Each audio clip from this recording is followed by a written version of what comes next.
Hello everyone, good morning. তো তোমরা সবাই কেমন আছো? আশা করছি সবাই খুব ভালো আছো। তো তোমাদেরকে সাথে নিয়ে আবারও নতুন আরও একটা ব্লগ আমি শুরু করছি। তো এখন হচ্ছে সকালবেলা, সকাল এখন বাজে প্রায় ওই 9টা 9:30 এরকম বাজে। তো সকালবেলা ঘুম থেকে উঠে যা কাজ ছিল সব কিছু কমপ্লিট করে এখন আর কি জামা কাপড়গুলো ধুয়ে নিয়েছি। তো ভাবলাম জামা কাপড়গুলো ধুয়ে তারপর আর কি একবারে স্নান করে নেবো। তো এই যে এখন ধুয়ে নিচ্ছি। আর এখন না আমাদের কলে ভালো একটু জল পড়ে, কেন কি জলের পাইপগুলো না পরিষ্কার করেছে, তো সেই কারণে আর কি জলটা একটু ভালোই পড়ে। এখন সকালেও জামা কাপড় মানে ধোয়ার জল আর কি হয়ে যায়। তো এমন হলো কি বলো তো, ওই যে চাপ কলটাও ঠিক করা হলো, তার পরের দিনই এই কলের পাইপটাও মানে পরিষ্কার করা হলো।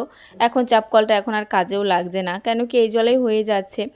তবে আর কদিন পরে আবার লাগবে চাপ কলটা, কেন কি আবার যখন আয়রন পড়ে যাবে না তখন আবার কলে জল কম পড়বে, তো এই আর কি। তো এই যে দেখো কতগুলো জামা কাপড় ধুয়ে নিলাম। আর আজকে বিয়েবাড়ি মানে যাব ভেবেছিলাম, কিন্তু যাওয়াটা আর হয়নি। পুরো ব্লগটা দেখলেই তোমরা বুঝতে পারবে তো কেন যাওয়াটা হয়নি। তো এই যে জামা কাপড়গুলো এখন মেলার জন্য চলে এসেছি, তো নিচে মেলে দিচ্ছি, ছাদে আর মেললাম না। কেন কি মানে ভালো লাগে না বারে বারে ছাদে যাওয়া। মানে এখন যদি মেলতে যাই মেলা, তারপরে আবার শুকিয়ে গেলে তুলতে যাওয়া, তো ছাদে বারে বারে যাওয়া আসা করতে ভালোও লাগে না। তো এটাই হয়েছে ব্যাপার, তো সে কারণে আর কি নিচেই মেলে দিচ্ছি। আর রোদের যা তাপ এখন, তো নিচে মেলে দিলেও কিছুক্ষণ পরে দেখি শুকিয়ে গেছে, মানে রোদের তাপে। আর এই ব্লগটা জানো তো অনেক দিন আগেকার ব্লগ, প্রায় 5-6 দিন হয়ে গেছে এই ব্লগটা করা ছিল। তো এডিট করার জন্য না পোস্টই করা হয়নি। তো এখন এই যে পোস্ট করে নিয়েছি। আর অয়ন বাইরে খেলা করছে, আর আমি এদিকে জামা কাপড়গুলো মেলে দিচ্ছি। আর দেখবে সকালবেলা ঘুম থেকে উঠে সব কাজবাজ সারার পরে যতক্ষণ স্নানটা না করি ততক্ষণ যেন ভালোই লাগে না। তো আমার তো এরকমটা হয় যে যতক্ষণ স্নান না করি একদমই ভালো লাগে না। আর যেটা বলছিলাম যে আজকে বিয়েবাড়িতে যাওয়ার কথা ছিল কিন্তু যেতে পারিনি, কেন কি তোমাদের দাদাভাইয়ের সঙ্গে প্রচুর পরিমাণে ঝামেলা হয়েছিল। তো সে কারণে আর কি মানে যাওয়া হয়নি বিয়েবাড়িতে। তবে কন্যাযাত্রী গেছিলাম, তো বিয়েবাড়িতে যেতে পারিনি। তো কন্যাযাত্রী গেছিলাম, তো সেখানে গিয়ে কোনো ভিডিও করা হয়নি। আর আমি ভাবি যে বিয়ে আসছে একটা ভালো একটা ব্লগ বানাবো, বা যে কোনো অনুষ্ঠান আসলে পরে ভাবি যে ব্লগ বানাবো, কিন্তু সেটা আর হয়ে ওঠে না।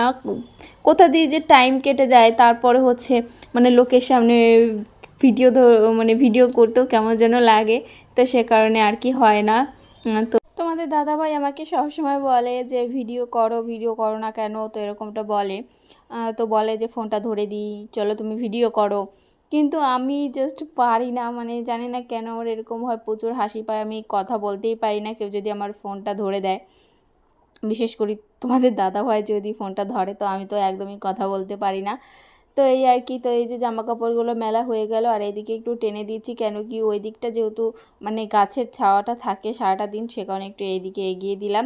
তারপরে দেখো দেখতে দেখতেই মানে বৃষ্টি শুরু হয়ে গেছে। জামা কাপড়গুলো আমার এখনও মানে শোকায়নি। তো যখন জামা কাপড়গুলো মেললাম তার আধা ঘন্টা কি 1 ঘন্টা পরে আর কি বৃষ্টি শুরু হয়ে গেছে।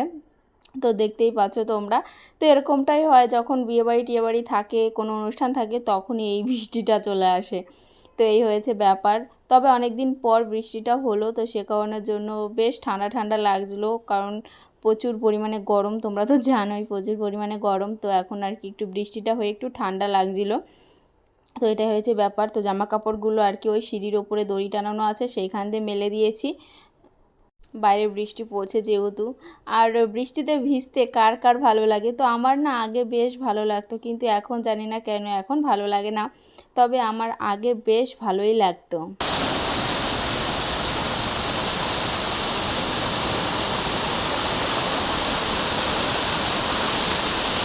তো এই যে এখন আসলাম স্নান করে, তো তখন বলেছিলাম যে জামা কাপড়গুলো ধুয়েই স্নান করব, তো একটু লেট হয়ে গেল বৃষ্টির কারণে। তো যাই হোক স্নান হয়ে গেছে, তো অনেকক্ষণ আগেই করেছি স্নানটা। চুলটাও শুকিয়ে গেছে, দেখতে পাচ্ছ শ্যাম্পু করেছিলাম। আর আজকে চুলটা কেটেছি, তো দেখো কত বড় চুল কেটে একেবারে ছোট করে ফেলেছি। তো এরকমটা হয় জানো তো, মানে যখন চুলটা কাটি, যখন ভ্রুটা একটু ফ্ল্যাপ করি, দিয়ে তারপর না আয়নার সামনে একটু বেশি দাঁড়াতে ইচ্ছে করে, তাই না? আর এই যে দেখো চুলটা নিয়ে যে কতক্ষণ ধরে আঁচড়ালাম, যেহেতু বেশ ভালো লাগছিলো। আর বারবার দেখছিলাম চুলটা কইটুকুনি হয়েছে কাটার পর। আর আমার জন্য তো খোপাটাও হচ্ছিল না, যেহেতু অনেকটাই ছোট করে ফেলেছি চুল। তবে ছোট চুল থাকলে আঁচড়ানোই সুবিধা হয়, তাড়াতাড়ি হয়ে যায়। আর লম্বা চুল থাকলে একটু আঁচড়ানো মানে দেরি লাগে। শ্যাম্পু ট্যাম্পু করা সব কিছু দেরি লাগে, তো ছোটো চুল মানে আঁচড়ানোটা তাড়াতাড়িই হয়। তো বারবার তো আমি এই যে আঁচড়াচ্ছিলাম, তো তখন আর কি চুলে ক্লিপটা দিয়ে সিঁদুরটা পরে নিলাম, দিয়ে তারপর আবার আঁচড়ে আঁচড়ে দেখছিলাম। তো এরকমটা হয়, মানে দেখবে যে কেউ মানে যদি একটু চেঞ্জ করা যায় তো তাহলে কিন্তু বারবারই আয়নার সামনে দাঁড়াতে ইচ্ছা করে। তো দেখো আমি শুধু দেখছিলাম কইটুকুনি হয়েছে। দিয়ে তারপরে এই যে রান্নাঘরে চলে এসেছি, স্নানটা করে রান্নাঘরে চলে এসেছি রান্নাটা করার জন্য। আর এখানে লাউ কেটে নিয়েছিলাম, তো লাউটা আর কি ভাজা করছি। আর আজকে আর কি সিম্পল খাবার করব, যেহেতু মানে তখনও মানে যখন রান্না করছিলাম তখন আর কি ভেবেছিলাম যে বিয়েবাড়িতে যাব, তো সে কারণে অল্প করে করেছিলাম, অল্প করে ভাত করেছিলাম, তারপর লাউ ভাজা করেছিলাম, আর এখানে হচ্ছে টক ডাল করেছিলাম। তো তারপরে হয়েছে মানে তোমাদের দাদাভাইয়ের সঙ্গে একটু রাগারাগি হয়েছে, তো সে কারণের জন্য বিয়েবাড়ি যাওয়া হয়নি। তো তারপর আর কি রাত্রে সেই আলু সিদ্ধ ভাত খেয়েছিলাম। তো এটাই হয়েছে ব্যাপার, তবে ডালটাও ছিল আর আলু সিদ্ধ দিয়েছিলাম, তাই দিয়ে আর কি রাত্রে খাওয়াটা হয়েছিল। তো কালকে বিয়েবাড়িতে যাইনি, আর কোনো ব্লগও করা হয়নি, যেহেতু মন মেজাজ ভালো ছিল না, তো সে কারণে কোনো ব্লগও করা হয়নি। এটা তার পরের দিন সকালবেলাকার ভিডিও। অয়ন বিছানায় খেলা করছে, আর এদিকে আমি বিছানাটাকে একটু গুছিয়ে নিচ্ছি। আর পর্দাটা দিয়ে রেখেছি, কেন কি মানে প্রচুর রোদ, জানো তো, রোদের খুব তাপটা আসে, তো সে কারণে পর্দাটা একটু দিয়ে রেখেছি। আর কালকে দেখলে বৃষ্টি হয়েছিল, রাত্রেও বৃষ্টি হয়েছিল, কিন্তু আবার দেখো আজকে হট করে কি রোদ, মানে সকালবেলা ঘুম থেকে উঠে দেখছি ভালোই রোদ উঠেছে। আর অয়নের সঙ্গে মানে এরকমটা তো আমার সারাদিন লেগেই থাকে, মানে এরকম মানে ওর সঙ্গে এরকম করে আর কি আমার সারাদিনটা কেটে যায়। তো আমি বালিশগুলো নামিয়ে নিয়েছিলাম, ওকে বললাম ওই বালিশ দুটো নামিয়ে দে, ও নামিয়ে দিল। আর সারাদিন ওকে নিয়ে আমার এইভাবেই সময়টা কাটে।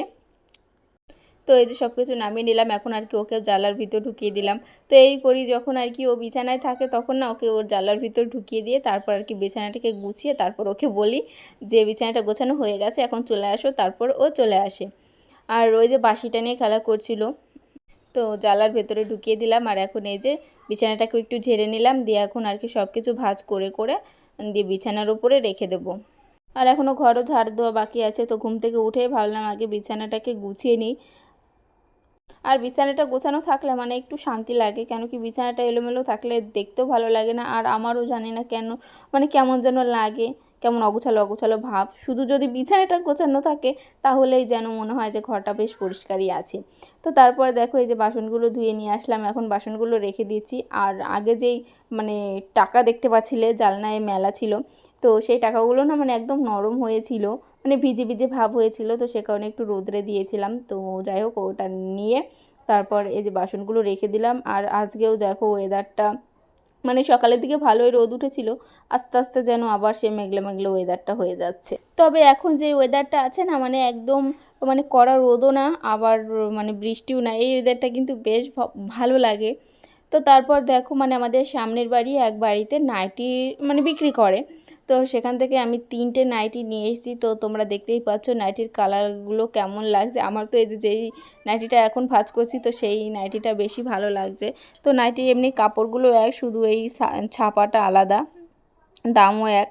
তো গোল গলা নাইটি, আমার তো এই যে গোল গলা নাইটিগুলো বেশি ভালো লাগে। আগে অনেক ডিজাইনের নাইটি পরা হয়েছে, তো সে কারণের জন্য না এখন আর ডিজাইন নাইটির ওপর থেকে মানে মনটাই উঠে গেছে। তো এখন সবসময় মনে হয় যে গোল গলা নাইটিগুলোই পরি, গরমের মধ্যে গোল গলা নাইটিগুলোই বেশ ভালো লাগবে। তো যাই হোক এখন আর কি নাইটিগুলো ভাঁজ করে আলমারিতে রেখে দেবো, এগুলো আর কি পরে এক সময় সেলাই করতে হবে। আর এখন পরার মতো নাইটি যেহেতু অনেকগুলো আছে, তো সে কারণে ভাবলাম যে এখন তুলে রাখি, তো সে কারণের জন্য এখন তুলে রাখছি। তো এই যে নাইটিগুলো ভাঁজ করে নিয়েছি, এখন আর কি আলমারিতে রেখে দেবো। আর আজকের ব্লগটা বেশি বড় হলো না, তো ছোটো মতনই হলো। তো যাই হোক চলো ব্লগটা এখনই শেষ করছি। তোমরা সবাই খুব ভালো থেকো, সুস্থ থেকো, দেখা হবে আবারও নতুন কোনো ব্লগ নিয়ে। তো যাই হোক চলো টাটা।